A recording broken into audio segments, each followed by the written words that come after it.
السلام عليكم ورحمة الله وبركاته.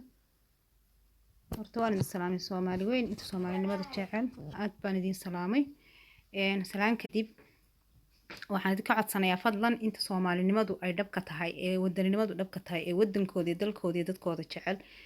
inay idin daawan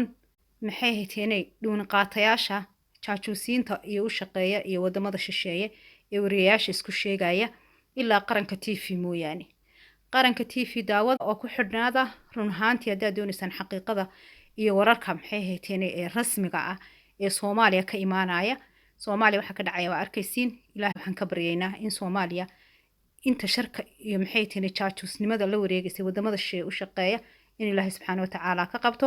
waa kuwo kula dhashay oo kula hayb ah oo wadankan iyo dadkan masaakiinta aan ka naxaynin ee calooshooda kaliya u shaqaysanaya oo Kenya iyo Imaaraadku dabada ka wadaan ilaahayna waxaan ka